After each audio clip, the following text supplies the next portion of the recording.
The whole Israelite community set out from Elim and came to the desert of Sin, which is between Elim and Sinai, on the 15th day of the second month after they had come out of Egypt. In the desert, the whole community grumbled against Moses and Aaron. The Israelites said to them, "If only we had died by the Lord's hand in Egypt. There we sat around pots of meat and ate all the food we wanted, but you have brought us out into this desert to starve this entire assembly to death." Then the Lord said to Moses, "I will rain down bread from heaven for you. The people are to go out each day and gather enough for that day. In this way, I will test them and see whether they will follow my instructions. On the 6th day, they are to prepare what they bring in, and that is to be twice as much as they gather on the other days." So Moses and Aaron said to all the Israelites, "In the evening you will know that it was the Lord who brought you out of Egypt, and in the morning you will see the glory of the Lord because he has heard your grumbling against him. Who are we that you should grumble against us?" Moses also said, "You will know that it was the Lord when he gives you meat to eat in the evening and all the bread you want in the morning because he has heard your grumbling against him. Who are we? You are not grumbling against us but against the Lord." Then Moses told Aaron, "Say to the entire Israelite community, 'Come before the Lord, for he has heard your grumbling.'" While Aaron was speaking to the whole Israelite community, they looked toward the desert, and there was the glory of the Lord appearing in the cloud. The Lord said to Moses, "I have heard the grumbling of the Israelites. Tell them, at twilight you will eat meat, and in the morning you will be filled with bread. Then you will know that I am the Lord your God." That evening quail came and covered the camp, and in the morning there was a layer of dew around the camp. When the dew was gone, thin flakes like frost on the ground appeared on the desert floor. When the Israelites saw it, they said to each other, "What is it?" For they did not know what it was. Moses said to them, "It is the bread the Lord has given you to eat. This is what the Lord has commanded, everyone is to gather as much as they need. Take an omer for each person you have in your tent." The Israelites did as they were told, some gathered much, some little. And when they measured it by the omer, the one who gathered much did not have too much, and the one who gathered little did not have too little. Everyone had gathered just as much as they needed. Then Moses said to them, "No one is to keep any of it until morning." However, some of them paid no attention to Moses, they kept part of it until morning, but it was full of maggots and began to smell. So Moses was angry with them. Each morning everyone gathered as much as they needed, and when the sun grew hot, it melted away. On the 6th day, they gathered twice as much, 2 omers for each person, and the leaders of the community came and reported this to Moses. He said to them, "This is what the Lord commanded, tomorrow is to be a day of Sabbath rest, a holy Sabbath to the Lord. So bake what you want to bake and boil what you want to boil. Save whatever is left and keep it until morning." So they saved it until morning, as Moses commanded, and it did not stink or get maggots in it. "Eat it today," Moses said, "because today is a Sabbath to the Lord. You will not find any of it on the ground today. 6 days you are to gather it, but on the 7th day, the Sabbath, there will not be any." Nevertheless, some of the people went out on the 7th day to gather it, but they found none. Then the Lord said to Moses, "How long will you refuse to keep my commands and my instructions? Bear in mind that the Lord has given you the Sabbath, that is why on the 6th day he gives you bread for 2 days. Everyone is to stay where they are on the 7th day, no one is to go out." So the people rested on the 7th day. The people of Israel called the bread manna. It was white like coriander seed and tasted like wafers made with honey. Moses said, "This is what the Lord has commanded, take an omer of manna and keep it for the generations to come, so they can see the bread I gave you to eat in the wilderness when I brought you out of Egypt." So Moses said to Aaron, "Take a jar and put an omer of manna in it. Then place it before the Lord to be kept for the generations to come." As the Lord commanded Moses, Aaron put the manna with the tablets of the covenant law so that it might be preserved. The Israelites ate manna 40 years until they came to a land that was settled. They ate manna until they reached the border of Canaan. The whole Israelite community set out from the desert of Sin, traveling as the Lord commanded.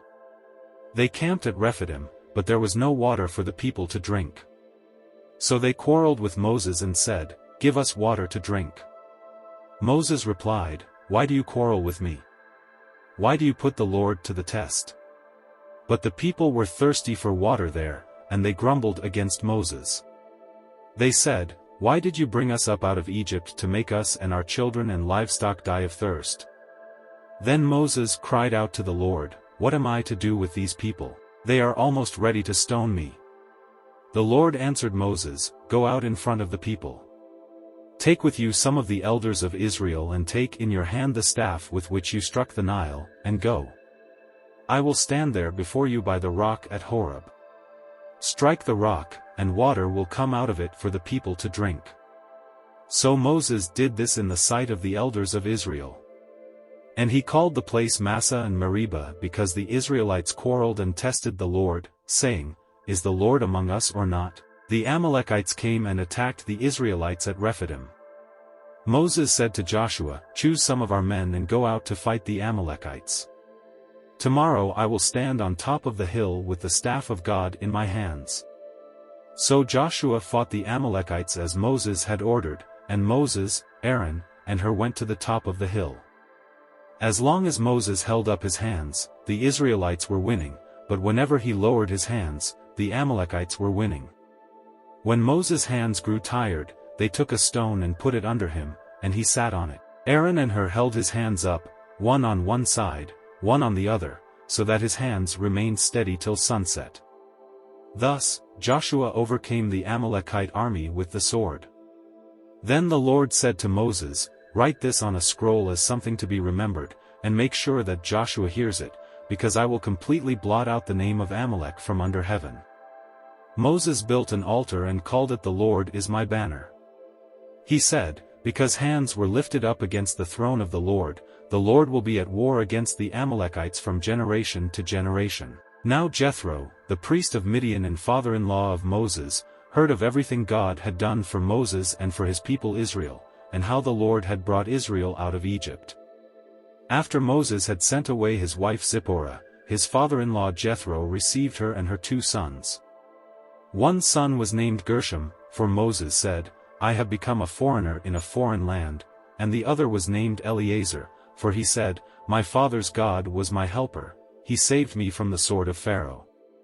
Jethro, Moses' father-in-law, together with Moses' sons and wife, came to him in the wilderness, where he was camped near the mountain of God. Jethro had sent word to him, "I, your father-in-law Jethro, am coming to you with your wife and her 2 sons." So Moses went out to meet his father-in-law and bowed down and kissed him. They greeted each other and then went into the tent. Moses told his father-in-law about everything the Lord had done to Pharaoh and the Egyptians for Israel's sake and about all the hardships they had met along the way and how the Lord had saved them. Jethro was delighted to hear about all the good things the Lord had done for Israel in rescuing them from the hand of the Egyptians. He said, "Praise be to the Lord, who rescued you from the hand of the Egyptians and of Pharaoh, and who rescued the people from the hand of the Egyptians. Now I know that the Lord is greater than all other gods, for he did this to those who had treated Israel arrogantly." Then Jethro, Moses' father-in-law, brought a burnt offering and other sacrifices to God, and Aaron came with all the elders of Israel to eat a meal with Moses' father-in-law in the presence of God. The next day Moses took his seat to serve as judge for the people, and they stood around him from morning till evening. When his father-in-law saw all that Moses was doing for the people, he said, "What is this you are doing for the people? Why do you alone sit as judge, while all these people stand around you from morning till evening?" Moses answered him, "Because the people come to me to seek God's will. Whenever they have a dispute, it is brought to me, and I decide between the parties and inform them of God's decrees and instructions." Moses' father-in-law replied, "What you are doing is not good. You and these people who come to you will only wear yourselves out. The work is too heavy for you, you cannot handle it alone. Listen now to me and I will give you some advice, and may God be with you. You must be the people's representative before God and bring their disputes to him. Teach them his decrees and instructions, and show them the way they are to live and how they are to behave. But select capable men from all the people, men who fear God, trustworthy men who hate dishonest gain, and appoint them as officials over thousands, hundreds, fifties, and tens. Have them serve as judges for the people at all times, but have them bring every difficult case to you, the simple cases they can decide themselves. That will make your load lighter, because they will share it with you. If you do this and God so commands, you will be able to stand the strain, and all these people will go home satisfied. Moses listened to his father-in-law and did everything he said. He chose capable men from all Israel and made them leaders of the people, officials over thousands, hundreds, fifties, and tens. They served as judges for the people at all times. The difficult cases they brought to Moses, but the simple ones they decided themselves. Then Moses sent his father-in-law on his way, and Jethro returned to his own country. On the first day of the 3rd month after the Israelites left Egypt, on that very day, they came to the desert of Sinai. After they set out from Rephidim, they entered the desert of Sinai, and Israel camped there in the desert in front of the mountain. Then Moses went up to God, and the Lord called to him from the mountain and said, "This is what you are to say to the descendants of Jacob and what you are to tell the people of Israel. You yourselves have seen what I did to Egypt, and how I carried you on eagle's wings and brought you to myself. Now if you obey me fully and keep my covenant, then out of all nations you will be my treasured possession. Although the whole earth is mine, you will be for me a kingdom of priests and a holy nation.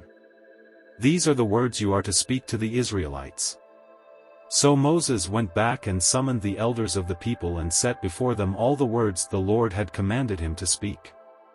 The people all responded together, "We will do everything the Lord has said." So Moses brought their answer back to the Lord. The Lord said to Moses, "I am going to come to you in a dense cloud, so that the people will hear me speaking with you and will always put their trust in you." Then Moses told the Lord what the people had said. And the Lord said to Moses, "Go to the people and consecrate them today and tomorrow. Have them wash their clothes and be ready by the 3rd day, because on that day the Lord will come down on Mount Sinai in the sight of all the people.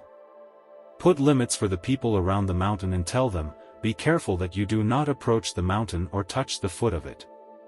Whoever touches the mountain is to be put to death. They are to be stoned or shot with arrows, not a hand is to be laid on them. No person or animal shall be permitted to live. Only when the ram's horn sounds a long blast may they approach the mountain.'" After Moses had gone down the mountain to the people, he consecrated them, and they washed their clothes. Then he said to the people, "Prepare yourselves for the 3rd day. Abstain from sexual relations." On the morning of the 3rd day there was thunder and lightning, with a thick cloud over the mountain, and a very loud trumpet blast. Everyone in the camp trembled. Then Moses led the people out of the camp to meet with God, and they stood at the foot of the mountain. Mount Sinai was covered with smoke, because the Lord descended on it in fire. The smoke billowed up from it like smoke from a furnace, and the whole mountain trembled violently. As the sound of the trumpet grew louder and louder, Moses spoke and the voice of God answered him. The Lord descended to the top of Mount Sinai and called Moses to the top of the mountain. So Moses went up and the Lord said to him, "Go down and warn the people so they do not force their way through to see the Lord and many of them perish. Even the priests, who approach the Lord, must consecrate themselves, or the Lord will break out against them." Moses said to the Lord, "The people cannot come up Mount Sinai, because you yourself warned us, 'Put limits around the mountain and set it apart as holy.'" The Lord replied, "Go down and bring Aaron up with you. But the priests and the people must not force their way through to come up to the Lord, or he will break out against them." So Moses went down to the people and told them, and God spoke all these words. "I am the Lord your God, who brought you out of Egypt, out of the land of slavery. You shall have no other gods before me. You shall not make for yourself an image in the form of anything in heaven above or on the earth beneath or in the waters below. You shall not bow down to them or worship them, for I, the Lord your God, am a jealous God, punishing the children for the sin of the parents to the 3rd and 4th generation of those who hate me, but showing love to 1,000 generations of those who love me and keep my commandments. You shall not misuse the name of the Lord your God, for the Lord will not hold anyone guiltless who misuses his name. Remember the Sabbath day by keeping it holy. 6 days you shall labor and do all your work, but the seventh day is a Sabbath to the Lord your God. On it you shall not do any work, neither you, nor your son or daughter, nor your male or female servant, nor your animals, nor any foreigner residing in your towns. For in 6 days the Lord made the heavens and the earth, the sea, and all that is in them, but he rested on the seventh day. Therefore the Lord blessed the Sabbath day and made it holy. Honor your father and your mother, so that you may live long in the land the Lord your God is giving you. You shall not murder. You shall not commit adultery. You shall not steal. You shall not give false testimony against your neighbor. You shall not covet your neighbor's house. You shall not covet your neighbor's wife, or his male or female servant, his ox or donkey, or anything that belongs to your neighbor. When the people saw the thunder and lightning and heard the trumpet and saw the mountain in smoke, they trembled with fear.